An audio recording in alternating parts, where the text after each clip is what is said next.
Welcome to episode 249 of the Ski Podcast, and thanks for joining us today, listener. In our last episode, we looked at equality and also ways to bring new people into the industry. And this week, I'm going to try and tackle that as well by looking at diversity within the ski industry. Now, my name's Iain Martin. First up, I just want to acknowledge that I'm a white middle-class man. I know a lot about skiing and snow sports, but zero about what it's like trying to navigate snow sports if you're from an ethnic background. What I do know is that people with black and brown skin are hugely underrepresented within snow sports, and that doesn't seem right. So today, we have some great guests who are all doing something to address that. Now, regular listeners will know that I recently did some fundraising for the snow sports charity Snow Camp, and we'll cover that a little later on. But I'm delighted to be joined today by two representatives from Snow Camp. First up, we have Amirra Blackwood, who is nearing the end of her apprenticeship with Snow Camp, and is currently on placement, I think, with the Ski Club of Great Britain. Hi, Amirra. How are you? Hi, I'm all good. Am I right about that? Currently, you're with Ski Club of Great Britain? No, I've finished that placement up now. But we'll come back to that because I'm going to ask you about that. But also joining us from Snow Camp for his first time in the studio, and I looked this up since episode 98, which was 2 years ago, is Dan Keeley, who is the Community and Events Director at Snow Camp. Hi, Dan. How are you going? Yeah, hey, Ian. How are you doing? Good to be on here. I'm very good, thank you. And it's great to have you back on. Listeners might also recall we have had segments from Dan at different points, including covering his epic run to Rome, which he did a couple of years ago, I guess it was. You might remember that. Just remind listeners what you did, Dan. So, I ran from the London Eye down to the Colosseum in Rome. And it was actually Iain who joined me for the first stint and pulled me along to Rochester to keep me going on day one. I think it was 30 miles maybe to get to Rochester on day one of the challenge. And the highlight, of course, was running over the Alps and raising money for Snow Camp as well. It was a challenge that was close to my heart, and it was good to have you there at the start, Ian. Yeah, well, to put that into context, I ran one day of 30 miles, and you ran how many days of 30 miles? 35 days, averaging 35 miles a day. Yeah, well, I'll put a link to that in the show notes as well. But it was an amazing achievement. I'm also delighted to welcome Zahia Shaw, who is founder of Skimigos, a ski holiday company, which we'll be discussing in more detail later on. Hi, Z, how are you? I'm very well, thank you. Thanks for having me. Whereabouts are you today? London. Okay, and I think I didn't actually ask Dan, but I happen to know that Dan and Amirra are in London as well. And I'm pretty sure, though I'm not 100% sure, that completing our studio today with a full house, I'm delighted to welcome Burhan Ali, founder of the Muslim Ski Club. Hi, Burhan, how are you? Hey, thank you for having me on, and it's a pleasure to be with you today. Okay, excellent. Well, what I do like to do with all of our guests at the start of the podcast is ask you when you skied or snowboarded last. So let's go round in order then. What about yourself, Amirra? When were you last on snow? Ooh. I've got to say, at the mid to end of April at the Free Valley Rally event in Thorens. Right, okay. And I'm guessing, Dan, that was when you were last on snow as well. Yeah, it was. And we can be quite specific. It was actually 4:55 p.m. on April 26th because we were wrapping up that Bar 360, having celebrated raising around £80,000 at that time. And we had to get back for the magic carpet to get back to the Fitzroy ready for the awards dinner. But we were just so lucky at that event. We had a snowstorm at the end of the winter season. Like 3 days before all of our guests arrived out in Val Thorens, being high ski resort in Europe anyway. So we were so lucky with that event, and it was pure magic. But yeah, Amirra and I were together with a few other apprentices, and just an amazing way to round off the winter season. And that, just to clarify, that was the AJ Bell Free Valley Rally. It's your biggest fundraiser for Snow Camp every year. Yeah, it's the big one. Yeah. Z, what about yourself? I did have a look on your Instagram earlier, so I've got a reasonable guess. But tell me, when were you last on snow? So just under 12 weeks ago, mid-March, I was in Les Alpes in France for a week out with the Skimigos. Cool. And, as I say, I looked on the Instagram, it looked like a fantastic trip. What was the snow like while you were there? The snow quality was really good. It was really good. The beginners had a fun time. The beginner slopes were largely kind of like well covered. And as you went higher up, there was some good quality. We did have a couple whiteouts, but I would say, we had snow, which is the main thing. I'm really happy. Excellent. Well, we're definitely going to be asking you about that trip a little bit later on. Burhan, what about yourself? When were you last on snow? On real snow, I'd say back end of February, we took our first club trip to Turkey. I think a mutual of ours, Mike, was also with us on that trip. That was a really good trip. So yeah, that was about a week long, but then artificial snow about 2 weeks ago. Right. Okay. Well, we will talk about that trip to Turkey, and the Mike you're referring to is Mike Richards, who's a regular guest on the show. Listeners will know him. Just tell us now what the snow was like there. It was good. We had a mix of when we had some bluebird days. We had a white out and then fresh snow on, I think, at least 2 to 3 of the days. Cool. Okay. Well, that's great. There is some news which has just come in this morning. There was an embargo that was lifted about 40 minutes ago. And that is that Dave Ryding has announced he's going to retire at the end of next winter. Now, that's not really much for surprise, as he's 38 years old, one of the oldest skiers on the alpine ski circuit already. But the key point is he wanted to stop speculation going on all season. There's a press conference later on this morning, almost immediately after we finish recording this podcast. So in an ideal world, I'll be able to drop some audio in here, but I'm not going to try and sum up his career. Simply say he's been the most successful British alpine skier of all time. He's an inspiration, and we look forward to following what he does next. Well, this is very much last minute, but I did speak to Dave yesterday, and let's have a listen to what he had to say. Nice one. Yeah, I think obviously everyone saw the announcement. Some were probably thinking it was a few seasons overdue. However, now everything felt right to draw a line after this season. At the grand old age of 39 at the Olympics, as long as I get there, I never count my chickens. But yeah, everything was feeling that was the right time to do it. It allows me to fully commit to another season. And it allows me to kind of have a finish line for the commitment. I certainly won't be taking my foot off the gas because that's just not in my character. I've never done this sport for a jolly around the Alps. I've done it for results, and that will definitely be on the forefront of my mind for this year. My body's really, really fit and healthy, so I still believe, yeah, I can maybe even better everything I've done before. So that will be my goal, better my best ever Olympics as well. That's on the forefront of my mind. And yeah, business as usual until February. But obviously, yeah, it will be the last one. And I look forward to the finish line once it comes around. So that was genuinely dropped in right at the last minute. If you'd like to know more about Dave and his career, I recommend you listen to episode 199 of the podcast, and all the best to Dave for his last season. Now, I've asked everyone else when they were last on snow. I was last on snow on the 30th of May, and regular listeners will know that I was doing a bit of fundraising for Snow Camp. It was a big day out. My plan was to ski to all 5 of the UK's indoor snow centres in a single day, skiing a minimum of 10 runs in each. I was also driving an electric car. I'm pleased to say the day couldn't have gone any better, considering I spent 12 hours driving for less than 2 hours of sleep time.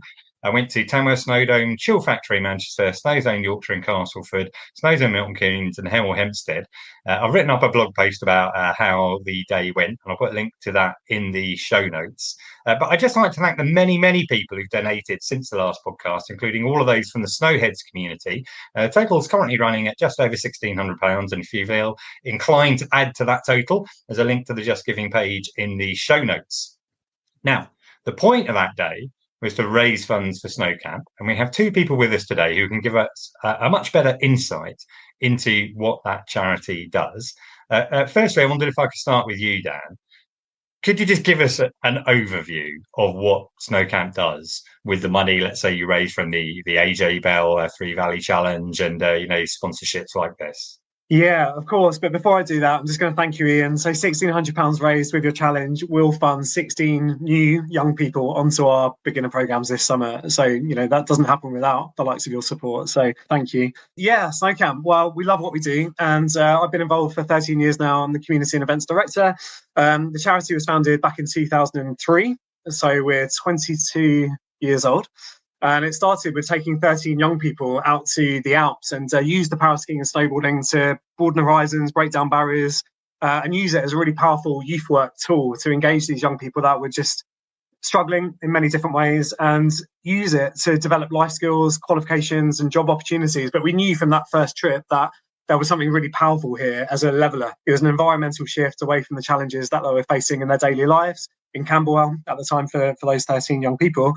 And here we are, 22 years on, working with over 1,000 young people any given year between London, the Midlands, the Northwest and Scotland. But at the heart of it is turning young lives around with the power of snow sports. So can I clarify for listeners, it's almost like it's a 3 or maybe a 4-step process in terms of what you can do, different stages that you can help people. Do you want to clarify what they are? Definitely, and Amirra can share her experiences shortly. But Snow Camp, the clock resets with Snow Camp every year. So from July 1st onwards, we start welcoming the new intake. 1,000 plus young people between those 4 regions will join us for a pretty intensive 2-day beginner first tracks programme at the indoor slopes. Hemel Hempstead, Snowdome, Chill Factor, you know these places well, Iain, and the Scotland outdoor slopes as well. But it's a 2-day beginner programme of which they spend 2 hours on the snow and 2 hours in the classroom on both days. But it's not just about the skiing and snowboarding. We deliver youth work even in those 2 beginner programmes. You know, talking about goal setting, confidence, aspiration, sort of powerful youth work right off the cuff. And then, of course, we plant the seed about where the journey could take you. So you've got the 2-day beginner programme in the summer. For those that put their hand up and want to return, then you've got the intermediate programme, early winter season, and then it progresses on to the advanced programme, peak winter season, which also culminates with a life-changing week in the mountains. But the numbers sort of whittle down over the years from that 1,000 to maybe 100-ish young people that will go out to Andorra at the end of the year. So there's that commitment. They've got to show up. They've got to sign the behaviour contracts and everything else. But that's life skills. You've got to turn up. You've got to commit to the journey. But beyond that, of course, we then employ young people as apprentices. Yeah, I mean, I think the life skills are a really important side of it. But what you mentioned at the end there, you employ young people as apprentices. Maybe this would be a good point to come on to you, Amirra, because you are currently on a year-long apprenticeship with Snow Camp. I wonder if I could just, though, take you back slightly and ask you how you first came into contact with Snow Camp. So back in 2021, I was actually volunteering at my youth club, so helping a bunch of different children that have also been through lots of challenges in their lives and stuff. For those who were volunteering, there was a trip offered asking if they wanted to do a 2-day course at Hemel Hempstead with a youth organisation called Snow Camp. Usually I'm not the type to put myself forward for any activities, extracurricular activities. That's just not me at all. But I was genuinely so intrigued on where I'm going to find snow in London that I had to go. So I went along and straight away I knew it was something I wanted to pursue straight away. Seeing what they do, just the way they're so committed as well is just amazing. So that's how it all began. And ever since, they haven't been able to get rid of me, really. That's great. Dan, can I just ask you a question then? So obviously Amirra is one of those 1,000 people who get that opportunity at the start. And you say, you whittle it down, but, a certain number of those, let's say about 10%, get to go out to the Alps at the end of the year. But how do you select apprentices then, and how many positions are there? That must be quite a challenging role to get. Yeah, well, for the programme team, it's one of the hardest parts of the year to filter the applications from young people that have completed the core Snow Camp journey. So you have to complete the core 3-stage journey, which we just described, to even warrant becoming an apprentice. And this year, we were employing 16 apprentices between our 4 regions. Amirra was our single London apprentice. Yeah, we've got 16 joining the Snow Camp team. They're going to do us proud, but Amirra can vouch for that or not. Yeah, they're going to do us proud, hopefully, this year. Cool. Okay, so Amirra, maybe you could tell us a little bit more about your current apprenticeship then. Am I right in saying that your first placement was with Ellis Brigham? Is that right?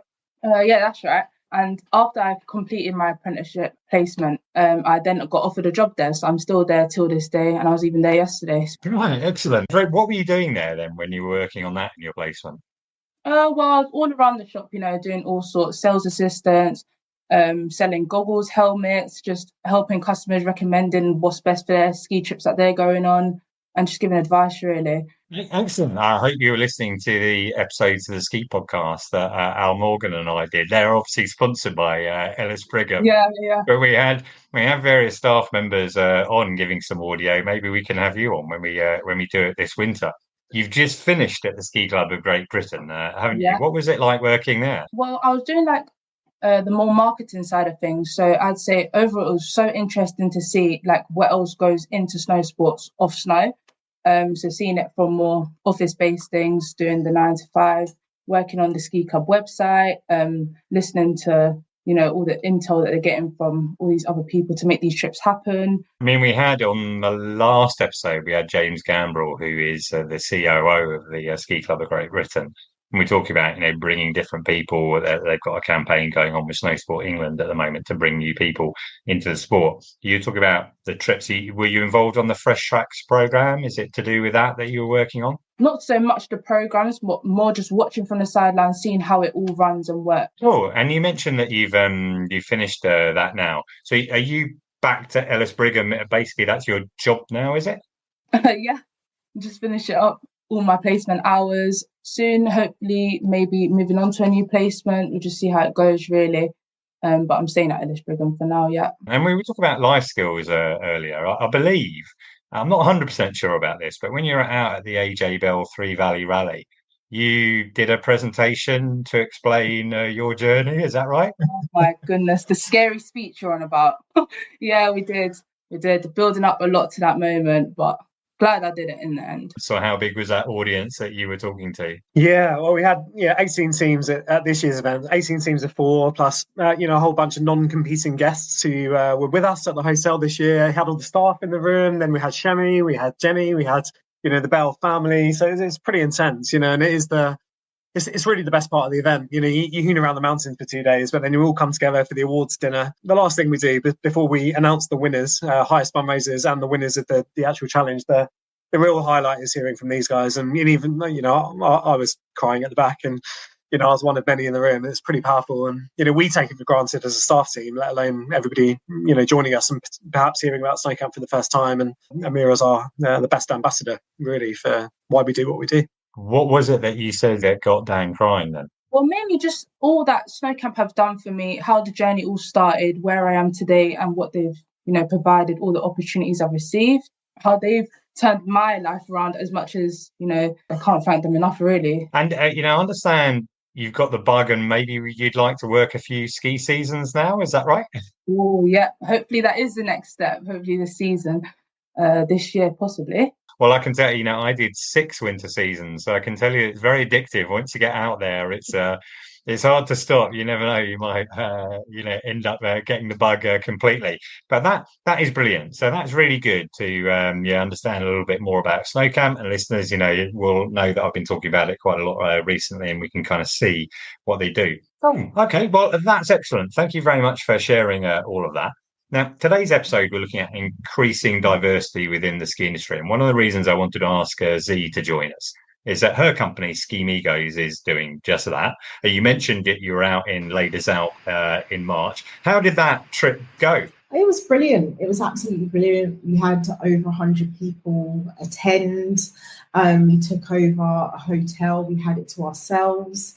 The snow was fantastic. We flew out DJs, to just have that kind of like fresh, new vibe. We partnered with a famous festival called Matt's Barbecue.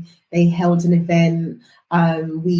Skiing is, despite the vibes, is our focus, and we had like a sort of competitions like throughout. People did a slalom at the end. We had like a live commentator like on the mic, and we had a brilliant award ceremony, just really kind of spotlighting people's efforts and their progression throughout the week. This was the first year. We also had like a yoga instructor, so people had the option of stretching their sore muscles. And I'm interested, you said you had over 100 people. I mean, fantastic that you got the whole venue to yourself, because that definitely makes a difference, I think. But out of 100 people or so, how many of those were beginners? Was it their first time in the mountains? So this year, I'd say we had about 60% beginner cohort.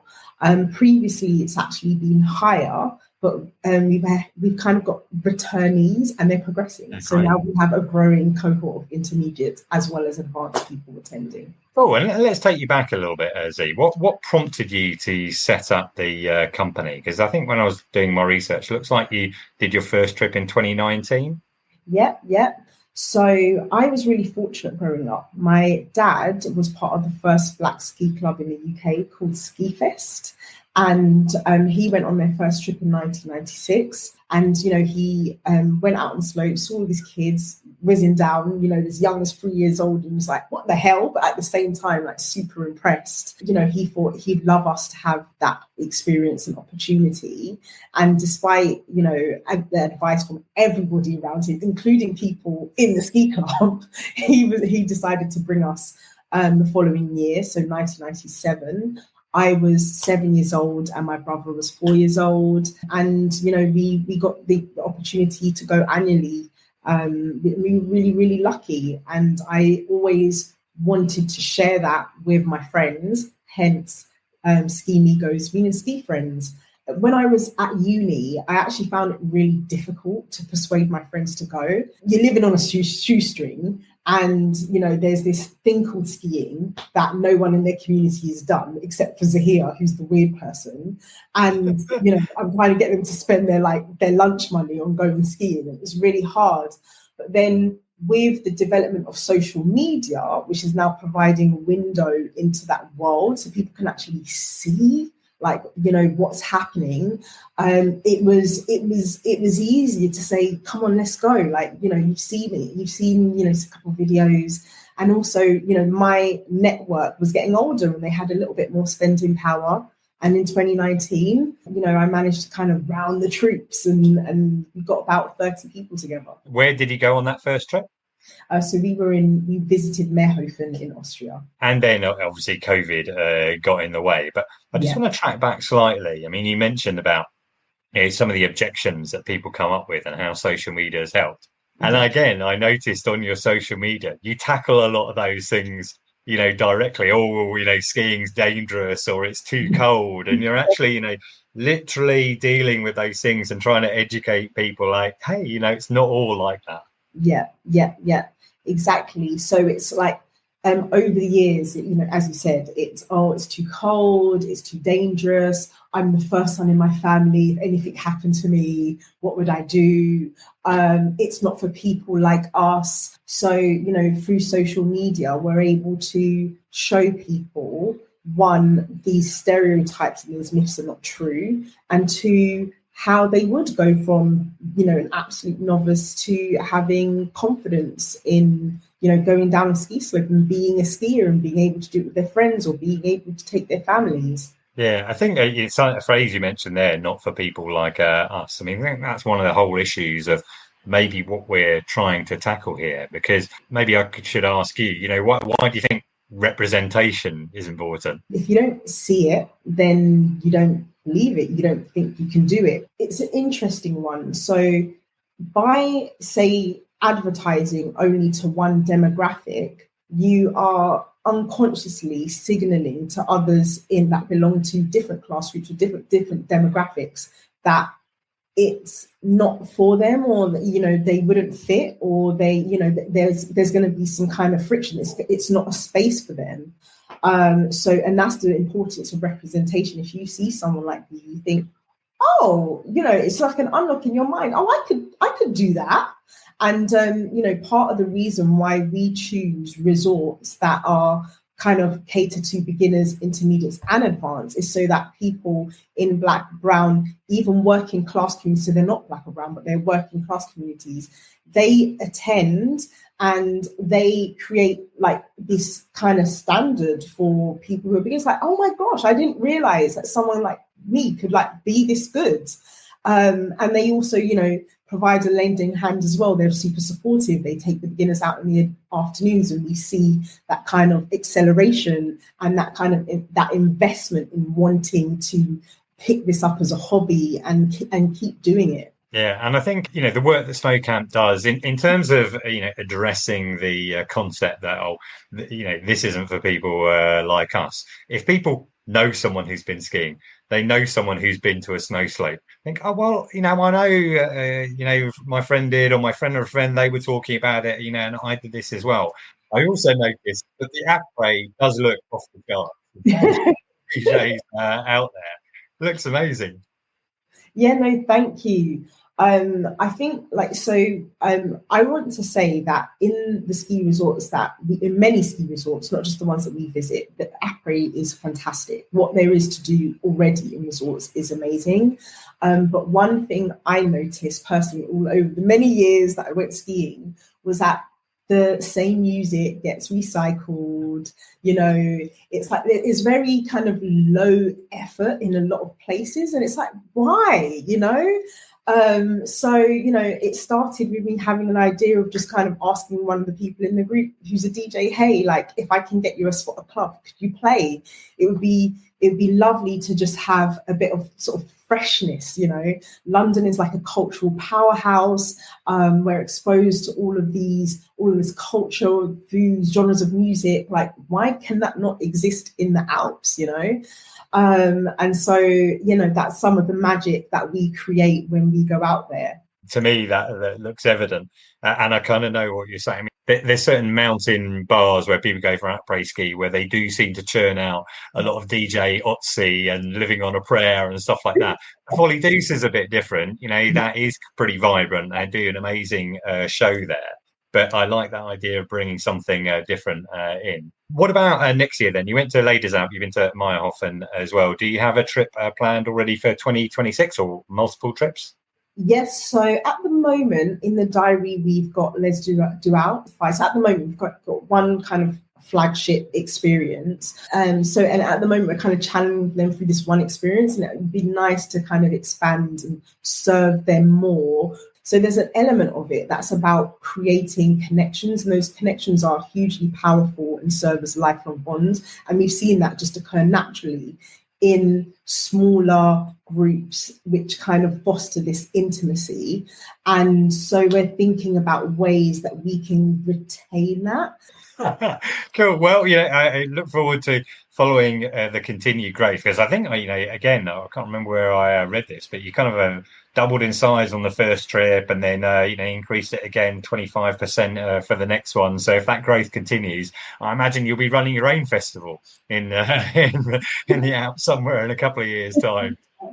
That's great, Z. Thanks very much for that. If it's okay, I'm going to turn to Burhan now. We've already heard about several initiatives that are tackling diversity on the slopes. And they say, you should avoid all conversations about politics and religion, but it is there in the name. It is the Muslim Ski Club. I wondered if I could start by asking you what prompted you to found the Muslim Ski Club.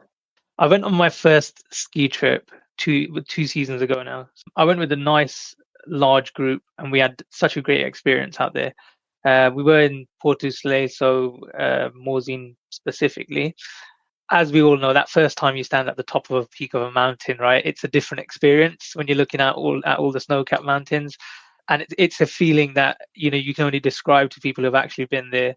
And when I came back, I sort of discussing with everyone, say, "Do you feel like you want to go skiing?" You just like Zahia was saying, prompting people, right, to try and encourage them to go out.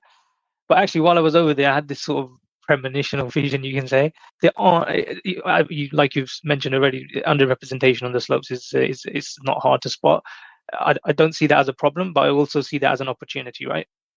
So for someone like myself, who's had several businesses in the past, I came back, started doing market research, started prompting people, prodding people to see if they were up for going skiing. And then the idea just snowballed from there. The objective obviously was threefold. So when I was discussing and talking to people, I came across three key issues that I wouldn't even say Muslims, I would say general people face when you talk to them about skiing. One is they don't feel they have people to go with. We spoke about already, having a community to go with, having your friends to go with. That was a major blocker. The second one was they didn't really know what was the first step to take.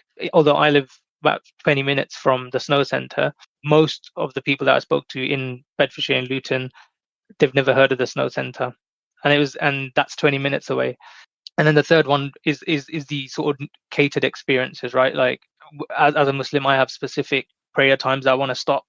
I have halal dietary requirements that may need adhering to. Those type of things hinder people from taking certain trips, because what you're doing is essentially trying to tell people to go on a ski trip, and it's a trade-off against them going to somewhere like Dubai or somewhere else. I kind of understand that it could definitely be a challenge to resolve issues on the slopes, because you talk about, meals, which you need to have halal food.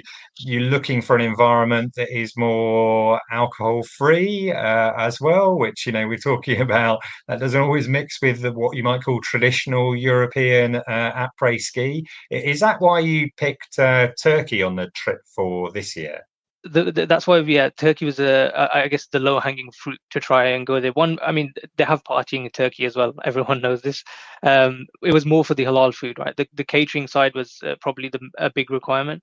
And while we were on this trip, I'm going to talk about this later, but while we were on this trip, we coined a new term, apres-tea over apres-ski. So what we were doing, instead of going to apres-ski, we were coming back to the hotel, and because we had so many people in the hotel, we'd have sort of a set of like cakes and biscuits and tea and so on. So the hotel lobby would essentially be full of Muslim Ski Club members, and we'd just taken off over the whole lounge. And that was good, because then we had others who weren't with the club, those who were traveling from Turkey and other countries, join in and have discussions with us, and it created a great atmosphere. So I realized, maybe there is a little bit of demand for this, because I've spoken to a lot of people who aren't Muslim, and they've also said we don't drink. We just want to go and ski, right? Like yourself. Yeah, when you said apres-tea, not apres-ski, my hand went up. That's more my sort of thing. I'm too old to be going out drinking after skiing. Right, and it's about catering to the people different experiences, right? And I think I remember saying this to someone recently. The Muslim Ski Club is not exclusionary. It was better to name it Muslim Ski Club than the non-alcoholic ski club, right? We're not trying to single people out. We're not trying to exclude anyone, but we have a certain set of requirements that our members want fulfilling, and we're there to help do that. And that was obviously the founding vision behind the club. So to boil that down, it essentially comes down to three key things that we focus on: is connect, learn, and experience. So how do we get everyone to connect, build a community? How do we support people to begin their ski journey and develop along the way? And then experiences, how do we cater to those specific needs and craft great experiences for everyone? As well as the Turkey trip, it's not the only trip. You organised several during the course of the winter. So I think that last winter, one of the first was you went to Avoriaz, and that was Eid in the Alps. Is that right? So that's this year. That's coming up. So last year, I was there again with a large group, and we had another friend of ours, and we did something separately for the club as a test, just to see whether it would be a destination we want to go back to. We went with Morzine for our sort of event, but I sort of hopped over to all the other resorts to decide where best we could take a group to celebrate Eid. And obviously Avoriaz has just got the Alpine charm, doesn't it, with the car-free village. So we picked that as a destination for just after Eid next year.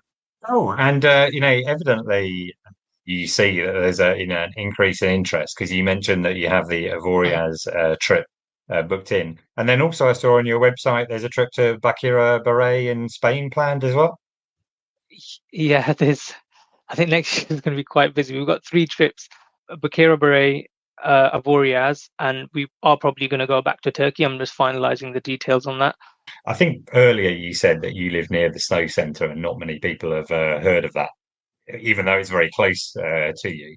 But within the Muslim Ski Club, you've organised indoor taster sessions for members of the Muslim Ski Club. But there's also some crossover with Snow Camp in relation to lessons for young Muslims. Is that right? Yeah, thanks, Burhan. Yeah. There's various threads, and that's what we love about this whole industry, right? There's so many great crossovers. Yeah, so this isn't directly linked with the Muslim Ski Club, but it is definitely complementary. So this summer, again, when the Snow Camp clock resets with our beginner programs in London and the Midlands in particular, we do have 120 young people from the inner city communities joining our programs from the Muslim Scout Fellowship at the Snow Centre and the Snow Dome in the Midlands. So Burhan, we're going to have to get you along for sure. And obviously the hope is that a big chunk of those young people will progress onto the intermediate stage. The intermediate stage, as Amirra will tell you, is amazing, because that's when we start to get guest speakers coming in. We really start to get to know the young people. We really start to go much deeper with not just their skiing and snowboarding, but the life skills and everything else. So to really start opening their eyes to various communities, just like Skimigos and Muslim Ski Club, and other opportunities that exist out there, is super special. So yeah, Burhan, we need to keep in touch, looking ahead to October. I was just going to say, I look forward to it, and then congratulations. I think Snowcamp does amazing work as it is already, and then they're continuously expanding the work that they do. So yeah, hats off to you guys. Yeah, I love the way there's crossover between all of our conversations here, between the Muslim Ski Club, the work that Z's doing with Skimigos and Snowcamp across the board. And, I found it a really interesting conversation, and hopefully you, listener, have found it a really interesting conversation as well. We're just going to move towards the close now. Feedback. I always enjoy listener feedback. We've had a couple since our last episode. Ben on Facebook said, I love the podcast. He also asked a question about Zillertal in Austria. And it turns out we have never covered that. So, Ben, I promise you that we'll include that next winter. And Pete on Facebook said he loved episode 248 and our discussion about the possible revival of Sheffield Ski Village. I love that grassroots vibe. You can contact me with your feedback via our social channels at The Ski Podcast or by email theskipodcast@gmail.com. And there are now 261 episodes of The Ski Podcast to catch up with. I had a look, and a ridiculous 215 of those were listened to in the last week. Normally what that means is that someone is missing winter a lot and is just transporting them back to the snow through their ears and going through our entire almost back catalogue. There's a lot to catch up with there. If you just go to theskipodcast.com, have a search around the tags and categories, you're bound to find something of interest to you. In the last week, around half of our listeners were in the UK, 30% in the States, and everyone else spread as far and wide as Morocco, Argentina, and Japan. Now you can follow me at Skipedia and the podcast at the Ski Podcast. You can also follow us on WhatsApp for exclusive material released ahead of the podcast. Look in the show notes for that link. I would like to thank all of my guests today. Amirra, thank you very much. Thanks for that, Ian. Lovely being on here. Dan, thank you. Thanks, Ian. Pleasure as always. Thanks. Z, thank you. Thank you, Ian. Thank you very much for having me. No problem. And Burhan, thanks for joining us. Thank you all, and look forward to seeing you all on the slopes soon. Finally, listener, thank you for joining us wherever in the world you're listening right now. And until next time, goodbye.